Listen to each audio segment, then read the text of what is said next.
Hello friends, welcome.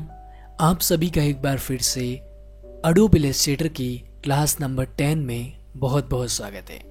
दोस्तों, इस tutorial में मैं आपको ऑर्गेनाइजिंग ऑब्जेक्ट के बारे में बताने वाला हूं, जिसमें मैं आपको grouping object, isolation mode, layer locking के बारे में बताने वाला हूं। चलिए ट्यूटोरियल शुरू करते हैं। अब दोस्तों, आप यहाँ पे देख सकते हैं मैंने एक ऑब्जेक्ट बना रखा है जिसके मैंने सारी चीज़ें अलग अलग बना रखी है। ये देखिए लेयर नंबर 1 है। अगर मैं उसको डिलीट कर देता हूँ, इस पे पहले इमेज लगा रखा था। अब आप देख सकते हैं इसकी हर एक चीज़ अलग अलग बना रखी है। ओके, अलग अलग चीज़। और यहाँ पे मैंने एक छोटा सा ए भी लिखा है, मेरा नाम ए से अर्जुन डांगे। ओके, अब फ्रेंड्स मैं आपको बताने वाला हूँ, अगर आप नहीं बना रहे हैं कोई भी पेन टूल से, आप कुछ भी चीज़ें नहीं बना रहे तो अभी से आप बनाना शुरू करें, क्योंकि आप इलस्ट्रेटर में काफ़ी कमाल की चीज़ें बना सकते हैं। और एक तरफ से अगर आप चाहें तो जो कार्टून होता है इलस्ट्रेटर में, अगर आप ज़्यादा मेहनत करें तो आप 2D कार्टून को भी 3D कार्टून जैसा दिखा सकते हैं। अगर आपका जैसे फ़ोटो है, मान लीजिए अगर आपने कोई भी आपका फ़ोटो इमेज इलस्ट्रेटर के अंदर इंपोर्ट किया, इंपोर्ट करने के बाद अगर आप उसको सही से ट्रेस करते हैं, उसमें अगर आप उसको पेंट करते हैं, आप एकदम रियल आपका जो पेंटिंग फेस होता है पेंट किया हुआ किसी आर्टिस्ट के द्वारा, वैसा आप इसमें बना सकते हैं। अब मैं बिना समय गवाए मैं आपको ऑर्गेनाइजिंग ऑब्जेक्ट के बारे में बताता हूँ। सबसे पहले हम शुरू करते हैं ग्रुपिंग ऑब्जेक्ट।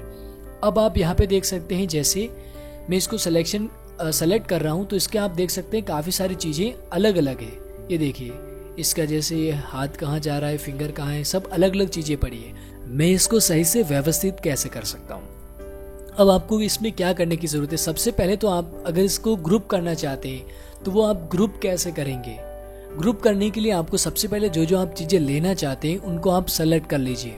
ओके, ये मैंने यहाँ से शिफ्ट को प्रेस करते हुए सारा जो हैंड है इसमें सारी चीज़ें जो मैंने बना रखी थी वो मैंने सेलेक्ट कर ली है।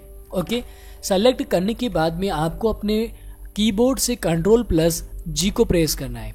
जैसे आप Ctrl+G करते हैं तो यहाँ पर इसका ग्रुप बन जाता है, यानी कि सिंगल क्लिक में आप इसको इधर उधर मूव करवा सकते हैं। ओके, इससे होगा ये कि आपको जब भी आप किसी भी ऑब्जेक्ट पे काम करेंगे तो आपको बार बार सारी चीज़ें जैसे ऐसे सेलेक्ट नहीं करनी पड़ेगी।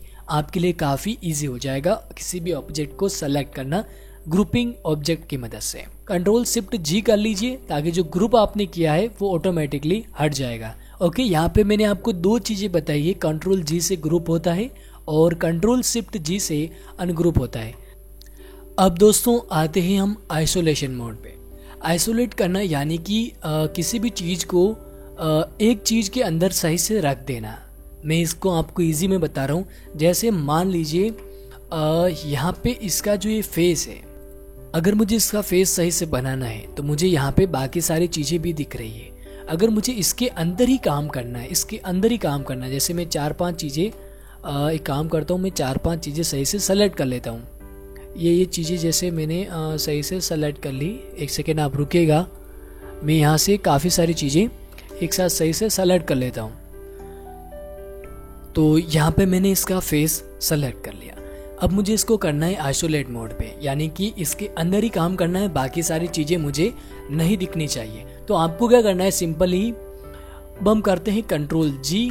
इसका मैंने ग्रुप बना लिया। अब ग्रुप बनाते ही मुझे दो चीज़ें यहाँ पे सेलेक्ट मेरे नहीं हुई, जो कि इसके कान की थी। चलो कोई बात नहीं, वो हम बाद में कभी कर लेंगे, क्योंकि पूरा कोर्स चल रहा है, कभी भी हम कर सकते हैं। Ctrl+G करने के बाद हम इसके अंदर डबल क्लिक करते हैं। कुछ कमाल आपको ज़रूर लगेगा। डबल क्लिक करने पर अब आप देखिए, अगर मैं इसके राइट क्लिक करता हूँ, इधर उधर कहीं पर भी अगर मैं क्लिक करता हूँ, चाहे बाहर क्लिक करना हो, अगर मैं पहले करता तो बाहर से क्या इसका हाथ भी सेलेक्ट होता, ये भी सेलेक्ट होता, इसका टी शर्ट भी सेलेक्ट होता, लेकिन अब नहीं होगा। अब आप केवल आपका जो फोकस होगा वो इसके फेस पे होगा। मैं डेमो के लिए आपको बता रहा हूँ। अब आप इजीली इसके फेस पे काम कर सकते हैं, यानी मैं इसके फेस पे इजीली काम कर सकता हूँ। मुझे कुछ भी बनाना है तो वो मैं आइसोलेशन मोड के द्वारा एक चीज़ के अंदर जाके मैं आप बना सकता हूँ, मैं इजीली बना सकता हूँ। अब मुझे इसके आइज़ के अंदर वो कुछ काम करना था, डिटेल के अंदर थोड़ा और प्रोफेशनल वर्क करना था, तो मैंने इसको क्या कर दिया, ग्रुप कर दिया, डबल क्लिक कर दिया। अब मैं वापस चला गया आइज़ के अंदर। अब मैं केवल आइज़ के अंदर ही काम कर पाऊंगा। बाहर अगर मैं क्लिक करता हूँ इसके आईब्रोज पे तो वो नहीं हो पाएगा। अब अगर आपको वापस से इस मोड के अंदर से बाहर निकलना है तो आप कहीं पर भी बाहर की तरफ डबल क्लिक करेंगे तो आप बाहर आ जाएंगे। लेकिन अगर आपको वन स्टेप की तरफ जाना है, जैसे मैं सबसे पहले आइज के अंदर चला गया था लास्ट बार, अगर मुझे वापस से फेस पे आना है तो इसके लिए मैं यहाँ पर मैं आपको ग्रुप पे क्लिक करूँगा एक स्टेप पीछे, तो मैं यहाँ पर इसके फेस के अंदर आ जाऊँगा। उसके बाद में मैं सीधे यहाँ पे लेयर 2 पे क्लिक करता हूँ तो मैं बहुत ही पीछे चला जाऊँगा, यानी कि मेन लेयर पे आ जाऊँगा। अब यहाँ पर आप देख सकते हैं आइसोलेशन मोड हमारा एक्टिव था, जिसमें मैंने क्या क्या किया था वो सारी चीज़ें यहाँ पर है। अब मैं आपको लेयर सही से बताता हूँ, यानी कि आप लेयर को कैसे सही से ऑर्गेनाइज कर सकते हैं, कैसे आप सुव्यवस्थित ढंग से इनको रख सकते हैं। अब जैसे यहाँ पे इसका जो फेस है मैंने ग्रुप कर रखा है। अगर आपको जैसे जैसे हम आगे बढ़ेंगे तब मैं आपको कैरेक्टर डिज़ाइन भी बताऊंगा। तो कैरेक्टर डिज़ाइन में हमें हर एक चीज़, इसका जो हैंड होगा वो फेस होगा, जिसका जो टी शर्ट है वो पैंट है, लेग है, हैंड है, सारी चीज़ें हम अलग अलग लेयर पे रखेंगे। तो वो हम कैसे रख सकते हैं, एक बार आप थोड़ा सा ध्यान दीजिए। कुछ भी काम कर रहे हैं तो वो आप छोड़ दीजिए एक बार के लिए और यहाँ पे आप फोकस कीजिए। कंट्रोल X मैंने किया, इसका फेस मैंने सेलेक्ट कर लिया। अब यहाँ पे इसका ये कुछ लाइन बच रही, कोई दिक्कत नहीं है, हम आगे सही कर लेंगे। अब जैसे मैं यहाँ से क्रिएट न्यू लेयर करता हूँ, ओके। अब मैं यहाँ पर कंट्रोल शिफ्ट V करता हूँ ताकि उसी पोजीशन पे हमारा जो इसका ये फेस बना रखा है वो पेस्ट हो जाए, ओके। अब यहाँ पे लेयर नंबर 3 के अगर ऊपर आप क्लिक करते हैं, लेयर का जो नाम दे रखा है उसके ऊपर अगर आप डबल क्लिक करते हैं तो यहाँ से आप लेयर का नाम भी चेंज कर सकते हैं। जैसे ये मैंने लिख दिया फेस, ओके। उसके बाद में देखिए फेस के बाद में अब आ गया ये हैंड, हमने पहले हैंड ग्रुप किया था ना, तो ये रहा हैंड। इसको हम करते हैं कंट्रोल X, नया लेयर हम बनाते हैं।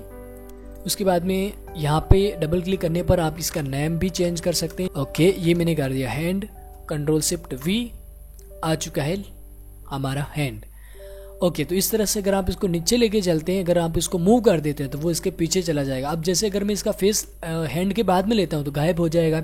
अब आपको जो चीज़ें सबसे ऊपर दिखानी है उसका लेयर आपको सबसे ऊपर रखना है, ओके। ये सारी चीज़ें मैंने आपको बता दी है। अभी मैंने आपको क्या क्या बता दिया है, सबसे पहले मैंने आपको ग्रुपिंग ऑब्जेक्ट बता दिया, आइसोलेशन मोड बता दिया और लेयर मैनेजमेंट बता दिया, कैसे आप अलग अलग लेयर पे आप इसको सेट कर सकते हैं। अब आते हैं लेयर लॉकिंग।